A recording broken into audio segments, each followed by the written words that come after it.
Hi, my name is Aldrich Morton, and I'm a second-year grad student at the University of South Carolina. My name is Callie. I'm an undergraduate senior at the University of South Carolina. My name is Jordan Mullen. I'm a senior at the University of South Carolina. My situation dealing with sexual harassment dealt with a woman approaching me while I was downtown. It was late night. She kept constantly coming up to me and grabbing me. Obviously she was drunk, but I was trying to get her to stop and she wouldn't. So she approached me after a few minutes of leaving me alone and tried to kiss me. And when I, kind of pushed her off, she got mad and slapped me. So it was one of those awkward situations of what do you do as a male when a woman approaches you like that? And I think I handled it the correct way, but you never really know. Every situation is different. So my instance with sexual harassment at USC was in the Media Services Center. I was pulled aside and told I would be given help with my camera, and the office door was shut behind me, which was unnerving, but I thought it would be fine. Not a huge deal. Maybe they're just a private person. And they then proceeded to kind of hone in on me and just say I want to photograph you, really into you and your vibe and your appearance, and I want to photograph your lips, just very inappropriate. So I left promptly and haven't really been back to media services much since then. So my first instance of sexual harassment, the biggest instance of sexual harassment I ever faced was I worked at a popular Italian restaurant food chain. I was a server there for around 3 years, and there were these managers there, and I became, close friends with everyone there. Everyone was really cool, everyone was chill. Of course, when you're a server, you love everyone you work with, you hate the customers. So one of the managers there, we became really close. He was really chill because he was the night shift worker, and I always worked really late at nights because I was also a student at Midlands Tech before I transferred to USC. We would always be buddy-buddy. He'd bring his wife in, show me his kids, and he knew I was married, and he would greet my husband, and we would get deals and stuff, and he would help us out, and we would go out and go do things with him. He was really cool. We also had this kind of casual flirting thing going on where it's hey, how you doing? Hey, how you doing? And it was fun and it was cool. And then it got weird. One of the nights that I was closing and he was closing, he came up to me and we started chatting, started doing our normal conversation at the end of the night. And he asked me how big my nipples are. It's really strange, that threw me off. I was like, what? But in my head, I knew his wife was pregnant at the time. So I was maybe he's asking questions hey, is this normal? So I was I don't know, man. They're normal size nipples, I guess. And that's when he licked his mouth in front of me. He went, I'd like to see that. I was very uncomfortable and I went okay, this is a little weird. This is a little more than usual. Then he pulled me into the back of the stock room, sat down in a chair, and had me give him a back massage.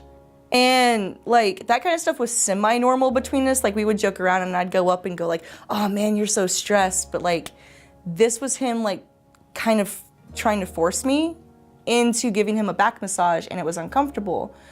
So I was all right, well, I need to go finish up my closing duties. I want to head home. And he says, oh man, I know you're tense too. I got to give you a back massage. So he set me down in the same chair and grabbed onto my shoulders because he's a big, 6 foot tall dude. He looks like a football player. He grabs my shoulders and he starts massaging them, and he grinds his pelvis into my back. He's making all these moaning sounds.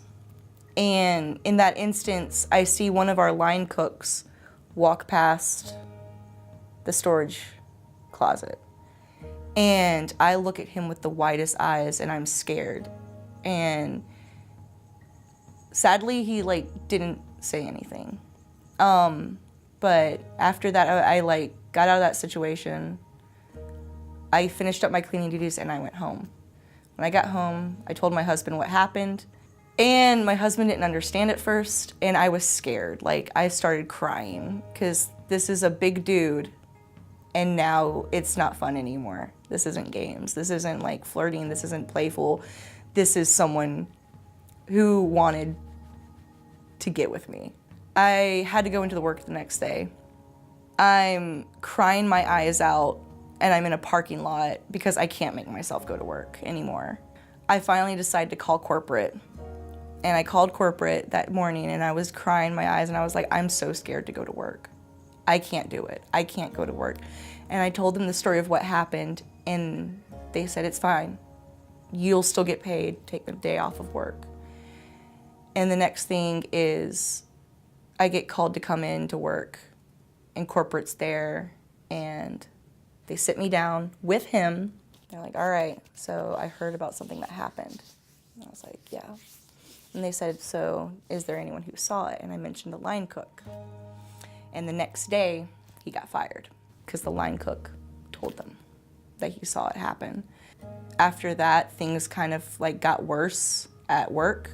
People were saying I was a whore and I was tempting him to get him fired. Things never really got better after that with work, and I ended up quitting.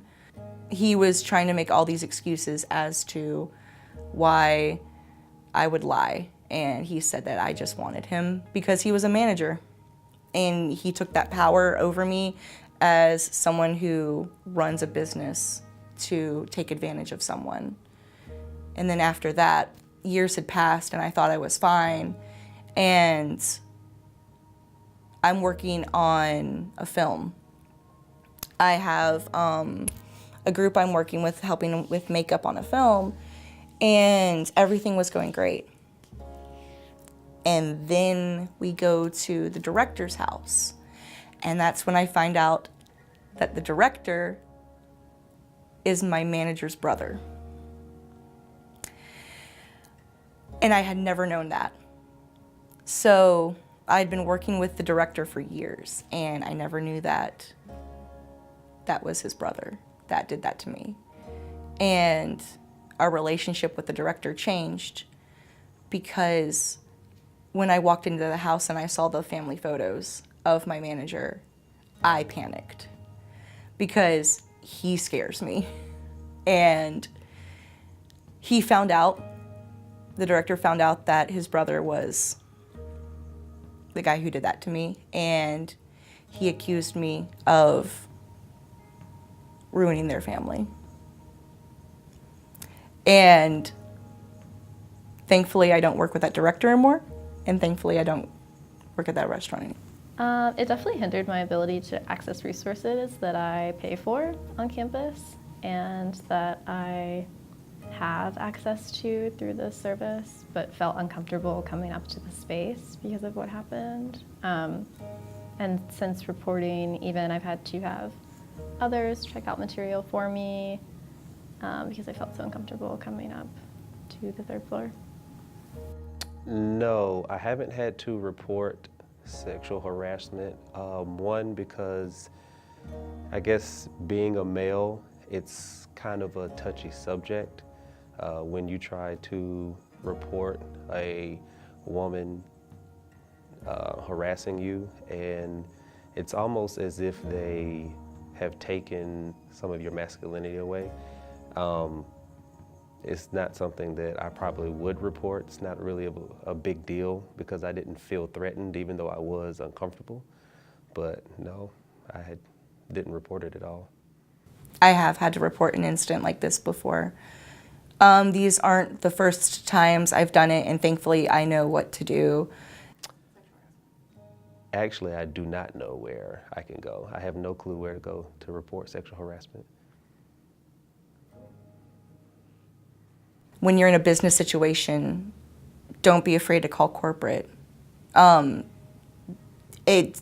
You feel kind of like no one's going to believe you and no one's going to take your side, but they will. And just like with the filming situation, I contacted someone in there and I told them in the film, and I said, I cannot do this anymore. And thankfully, I talked to someone who understood.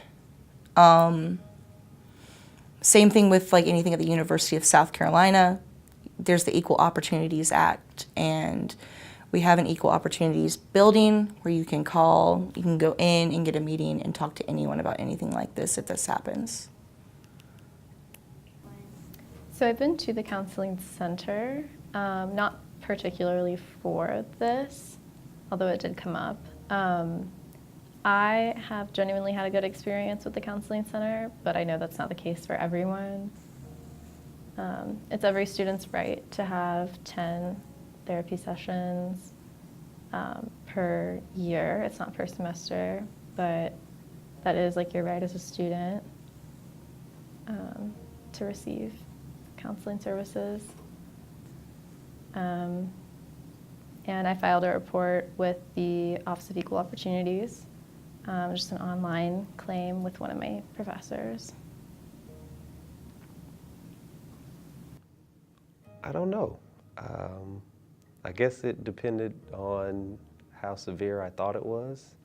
I don't think I would have a problem reporting it, but more than likely, knowing me, I probably wouldn't.